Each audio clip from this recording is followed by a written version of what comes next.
Hello guys, the depth queen स्वागत करती है अपने डार्क डेप्थ वर्ल्ड में। तो लीजिए, एक बार फिर मैं हाजिर हुई हूँ आप लोगों की आँखों के लिए, आप लोगों की नज़रों के लिए एक नायाब तोहफ़ा लेकर। और इस तोहफ़े का नाम है थोड़ा सा आसमां। जी हाँ, ये सीरियल दीप्ति नवल जी ने बनाया था। आज से करीबन शायद 30 साल ऑलमोस्ट इस शो को हो गए हैं। 1995 में ये आया करता था। दूरदर्शन 1 या 2 ऐसे ही 2 चैनल्स आया करते थे, डीडी मेट्रो और डीडी 1।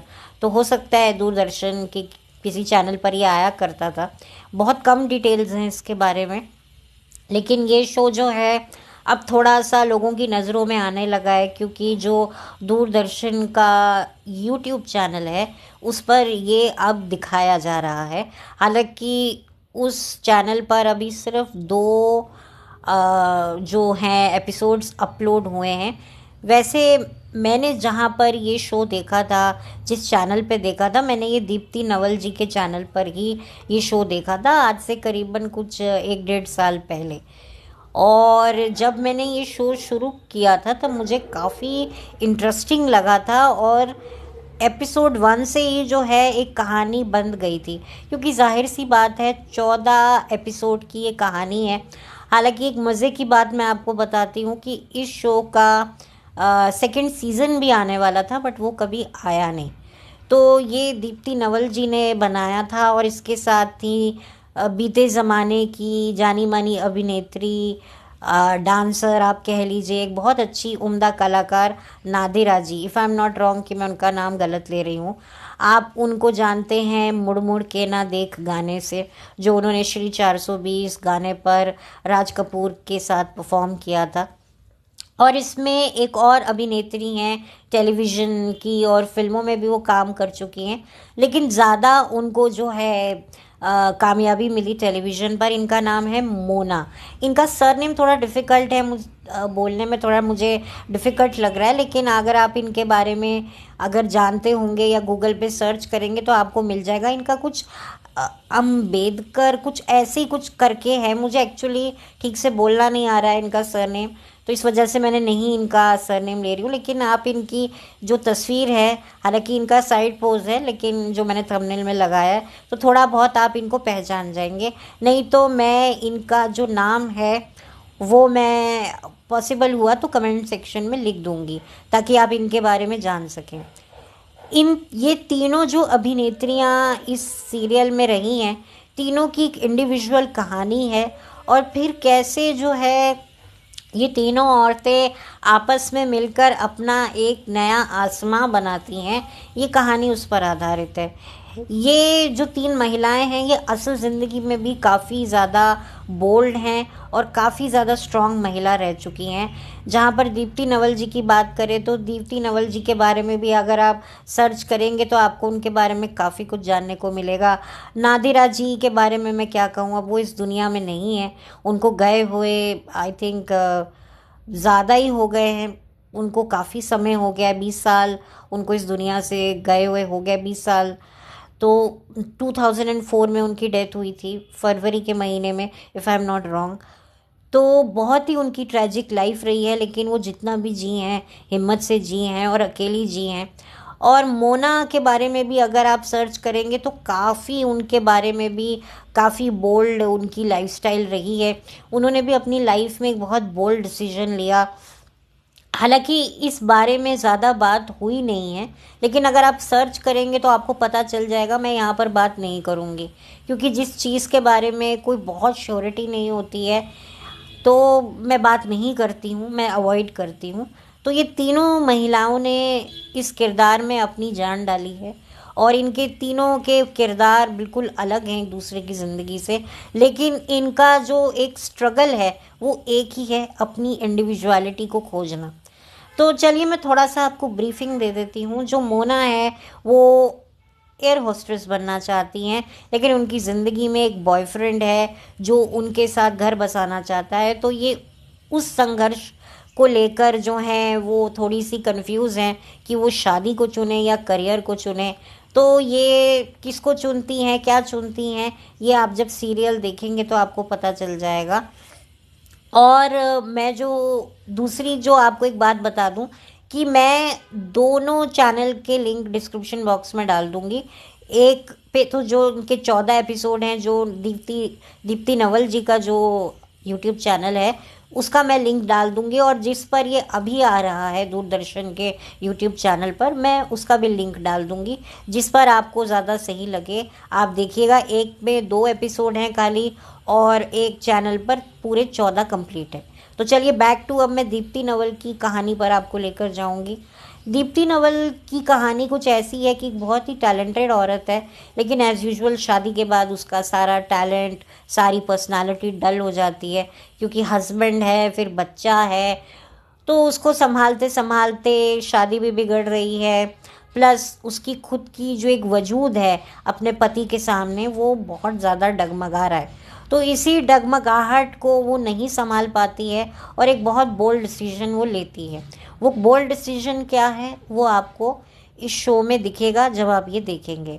अब मैं बात करती हूँ नादिरा जी की कहानी पर। नादिरा जी एक बहुत ही सबसे सीनियर महिला हैं इन दोनों में से, और इनकी शादी को काफ़ी साल हो चुके हैं।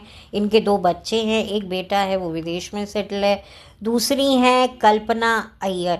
कल्पना अय्यर इनकी बेटी बनी है। कल्पना अय्यर वो अभिनेत्री हैं जिनको आपने 80s के दशक में काफ़ी देखा होगा, जैसे कि डिस्को डांसर मूवी का जो गाना था, कोई यहाँ नाचे नाचे, if I am not wrong, ये उसी में थी। ये डिस्को डांसर मूवी का था या किसी का तो था ही। ये काफ़ी ज़्यादा फेमस हुई थी, इनके डांसिंग मूव्स। ये बहुत अच्छी डांसर हैं और एक्ट्रेस हैं। इनको आपने हम साथ साथ है मूवी में भी देखा होगा। रीमा लागू जी की जो 3 सहेलियां थीं उनमें से ये एक थी।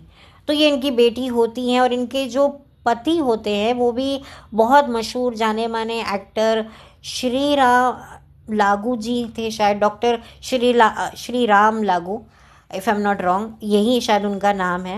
मैं थोड़ा कंफ्यूज हो रही हूँ नाम को लेकर। तो ये उनके हस्बैंड होते हैं। एक दिन इनके हस्बैंड खुद आकर इनको बताते हैं कि शादी से पहले मेरा एक लड़की के साथ में अफेयर था, लेकिन मेरे परिवार माना नहीं, इसलिए मैंने तुमसे शादी की, और शादी के बाद भी ये मेरी लाइफ में रही है।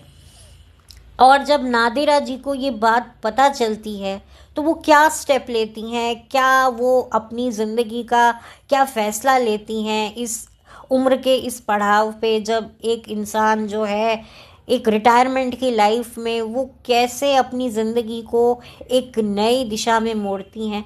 आपको ये जानना है तो आपको ये सीरियल देखना पड़ेगा। तो आप लोग देख सकते हैं इन तीनों की ज़िंदगी जो कितनी बिखरी हुई होती है, और अपनी बिखरी हुई ज़िंदगी को समेटते समेटते ये एक दूसरे से मिल जाती हैं, और इनका एक बहुत अच्छा एक बॉन्ड बन जाता है। हमेशा हम लोग खून के रिश्तों को बहुत ज़्यादा प्रेफरेंस देते हैं, बट कभी कभी खून के रिश्तों से भी बढ़कर हो जाते हैं जज्बात के रिश्ते। जब 3 लोग अपनी अपनी ज़िंदगियों में एक ही मकसद के लिए लड़ रहे होते हैं, वो है अपनी इंडिविजुअलिटी, तो फिर आप सोचिए उन लोगों में कितनी गहरी दोस्ती बन जाएगी, कितना गहरा रिश्ता डेवलप हो जाएगा। हम हमेशा खून के रिश्तों की दुहाइयाँ देते हैं, लेकिन वो कहते हैं ना एक हमदर्द, जिसका दर्द बिल्कुल आपके जैसा हो, जो बिल्कुल आप ही की जैसी सिचुएशन से गुजर रहा हो, वो आपकी बात समझ सकता है, आप उसकी बात समझ सकते हो, आप उसके गम बांट सकते हो, वो आपके गम बांट सकता है। तो एक बड़ा ही खूबसूरत रिश्ता इन तीनों महिलाओं के बीच में डेवलप होता है। हालांकि बहुत कुछ होना बाकी था, वो शायद हमें अगले सीज़न में देखने को मिलता अगर ये अगला सीज़न आता इस शो का। तो खैर मैं आपको बता दूं कि ये कहानी देखकर आपको लगेगा ही नहीं कि आप 1995 की कहानी देख रहे हैं, और आपको बड़ा आश्चर्य होगा कि दूरदर्शन इतने बोल्ड कॉन्सेप्ट को कैसे ला सकता है, क्योंकि दूरदर्शन को लेकर लोगों की धारणाएं बहुत गलत हुआ करती थी। आई थिंक मेरी भी थी, क्योंकि शायद हमने दूरदर्शन पर इतना समय बिताया नहीं है।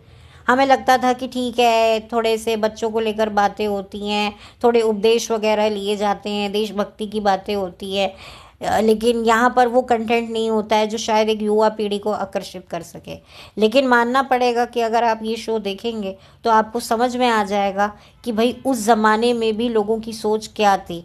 वो बात अलग है कि आपको चंद लोगों के मुंह से ये बातें सुनने को मिलती थी, पर आज हर किसी के मुंह में ऐसी ही बातें आपको सुनने को मिलेंगी। तो बड़ा ही आपको आश्चर्य होगा कि जो राइटर्स थे, जो डायरेक्टर थी, इस शो की डायरेक्टर भी दीप्ति नवल जी हैं। तो दीप्ति नवल जी का क्या विज़न रहा कि आने वाले सालों में 30 साल बाद क्या हमारी सोसाइटी होगी, क्या औरतों को लेकर जो है वो बातें होंगी, क्या एक वुमेन राइट्स होंगे, वो सारी आपको चीज़ें देखने को मिलेंगी। और आपको जो फेमिनिस्ट हैं, जो पूरी तरीके से फेमिनिज़्म में बिलीव करती हैं, उनको तो ये शो बहुत पसंद आने वाला है।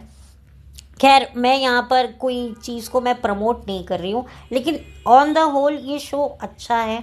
आपको अच्छा अभिनय देखने को मिलेगा और वाकई कई मुद्दे बहुत जेन्युइन हैं। बहुत सारी अच्छे पहलुओं को छुआ गया है।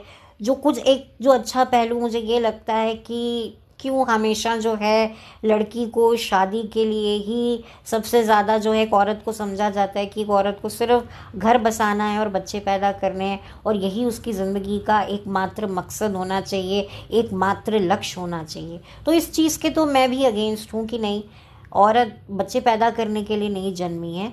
औरत जो है वो बहुत कुछ करने के लिए जन्मी है। औरत के अंदर एक बहुत अलग सी एक ताकत है, एक बहुत अच्छा एक उसकी एक पर्सनालिटी है। उसे इस मिट्टी से बनाया गया है कि वो बिना बच्चे पैदा करे भी एक माँ का रूप ले सकती है, चाहे वो अपने पिता के लिए हो, चाहे वो अपने छोटे भाई बहनों के लिए हो, चाहे वो अपने पति के लिए ही क्यों ना हो। तो ये एक औरत के अंदर वो काबिलियत होती है। तो मैं इस चीज़ में बिलीव करती हूँ। तो कहीं ना कहीं थोड़ा सा आपको देखने को मिलेगा कि भाई आपको ये लगेगा ही नहीं कि आप 1995 का ये शो देख रहे हैं, आपको लग रहा है कि आप 2025 में ही ये शो बना है।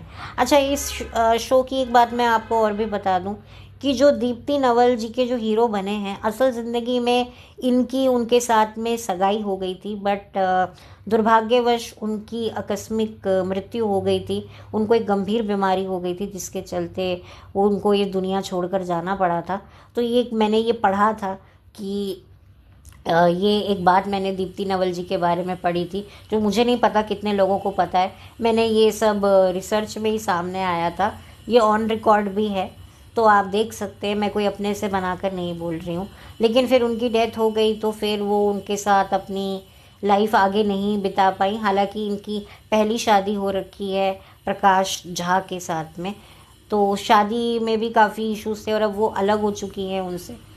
तो खैर, मैं आपको कह ही रही थी कि ये तीनों औरतें काफ़ी बोल्ड और काफ़ी इन्होंने अपनी ज़िंदगी में बोल्ड डिसीजंस लिए हैं, बोल्ड इन्होंने मिसालें कायम की हैं और वही शायद चीज़ को दर्शाते हुए इन्होंने ये शो बनाया है दीप्ति नवल जी ने।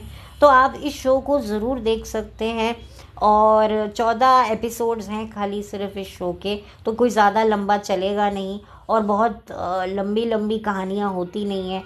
जिसके 14 एपिसोड हैं तो आप सोच सकते हैं कहानी कितनी फास्ट खटाखट फटाफट आपके सामने आएगी, रादर देन 9-9 10-10 साल तक कहानियाँ जो हैं वो अटकी रहती हैं। कौन किसका बेटा था, कौन किसका पति था, कौन किसका जवाई था, कौन किसने कब प्लास्टिक सर्जरी करवा कर कौन से किरदार को जो है ज़िंदा कर लिया था। तो ये कन्फ्यूजन में इतने साल आपके नहीं बर्बाद होंगे। सिर्फ 14 एपिसोड में आपको पूरी कहानी मिल जाएगी और आप इंजॉय भी करेंगे। थोड़ा सा आपको बुरा भी लगेगा, हंसी भी आएगी, अजीब भी लगेगा, हैरानी भी होगी, थोड़ा सा अटपटा भी लग सकता है कि भाई दूरदर्शन इतना बोल्ड कब से था, ये तो हमें पता ही नहीं। और शायद बहुत से लोगों ने ये शो देखा भी नहीं होगा, तो आपको जो पुरानी यादें हैं वो भी ताज़ा हो जाएंगी। और एक्टिंग अभिनय तो कमाल का है ही।